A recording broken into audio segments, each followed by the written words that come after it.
संमेलन सन 2025-26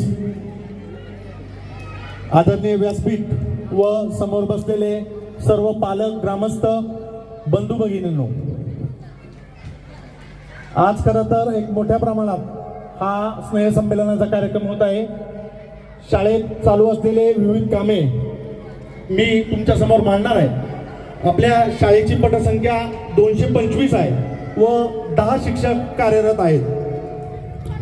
त्याचप्रमाणे शालेय व्यवस्थापन समितीने अतिशय भौतिक सुविधांमध्ये अतिशय चांगल्या प्रकारची प्रगती त्या ठिकाणी केलेली आहे. आपल्या शाळेमध्ये एक सुसज्ज असं ऑफिस, त्याचप्रमाणे एक डिजिटल हॉल, एक चांगल्या प्रकारची संगणक कक्ष आणि थोड्या दिवसामध्ये सन्माननीय सुनील चोरे सर यांच्या माध्यमातून एक AI लॅब जी जुन्नर तालुक्यामध्ये प्रथमच आपल्या गावामध्ये होणार आहे, ती आपण पुढच्या महिन्यात त्याचं उद्घाटन करणार आहोत.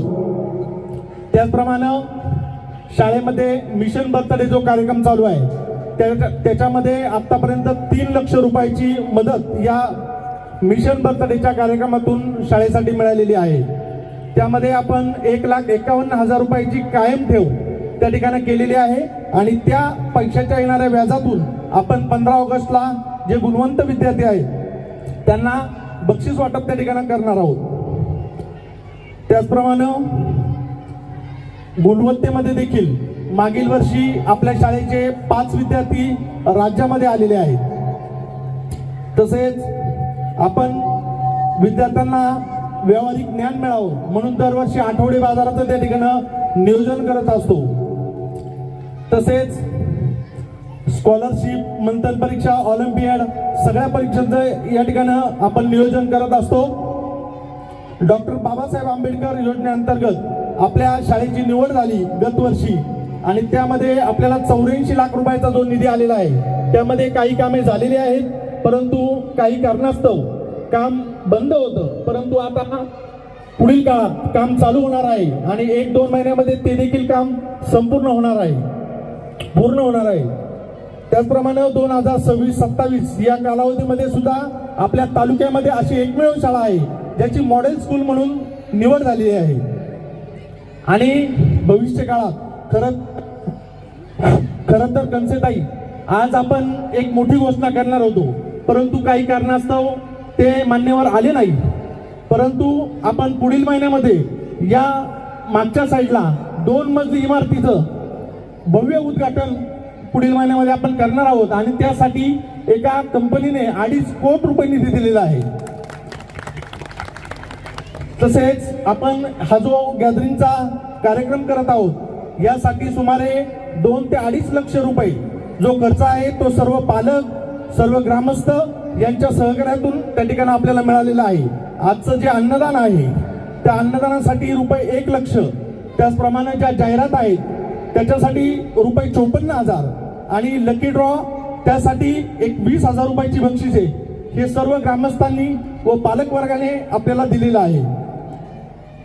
त्याचप्रमाणे शाळेत अनेक भौतिक सुविधा पुढील काळामध्ये होणार आहे आणि मी जाता जाता तुम्हाला एक सांगतो की येत्या 2 वर्षामध्ये शाळा इतकी प्रगती करणार आहे की येणाऱ्या एप्रिल-मे महिन्यातच शाळेचे संपूर्ण ऍडमिशन पूर्ण होतील, इतकी शाळा प्रगती करणार आहे असा मी माझ्या सर्व कमिटीच्या वतीने व शिक्षकांच्या वतीने आपला शब्द देतो व थांबतो. धन्यवाद. व्यासपीठावर उपस्थित असलेल्या आपल्या बेंडेगावच्या प्रथम नागरिक सौभाग्यवती मनीषाताई डावकर, ज्यांची आता जिल्हा परिषदेवर आपण निवड केली, त्या जिल्हा परिषदेच्या सदस्या स्मिताताई कंसे, बेंडेगावचे उपसरपंच आणि ज्यांची आपण पंचायत समितीवर आता भरघोस मताने निवड झाली असे आमचे राजूदादा पिंगट, व्यासपीठावर उपस्थित असलेले शालेय समितीचे सर्व सदस्य, सर्व ग्रामपंचायत सदस्य, बरीच नावं घेता येतील, बंधू आणि भगिनींनो, अत्यंत भव्य कार्यक्रमाचं आयोजन शालेय व्यवस्थापन समिती आणि सर्व गुरुजनांनी या ठिकाणी केलेलं आहे. प्रथमतः मी ग्रामस्थ या नात्यानं सर्वांना धन्यवाद देतो.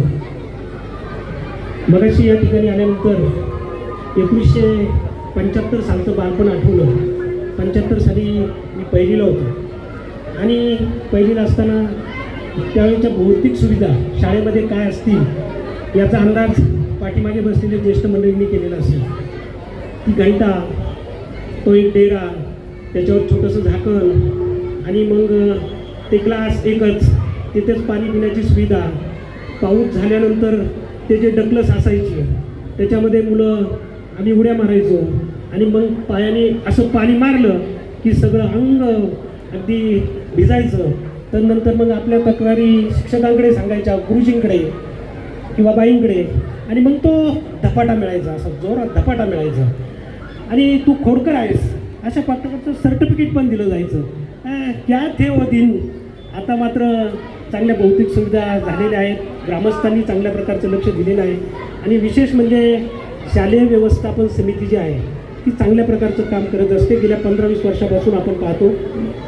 मगाशी सुनीलजींनी बोलताना एक खंत व्यक्त केली छोटीशी. मी थोडासा वेळ घेतो, 1-2 मिनटं फक्त, जास्त नाही. मान्यवरांना पण बोलायचं आहे की त्यांनी खंत व्यक्त केली आणि ती परिस्थिती होती तशी की ज्या वेळेला इंग्लिश मिडियमच्या शाळा चालू झाल्या त्यावेळेला इथली संख्या घटली.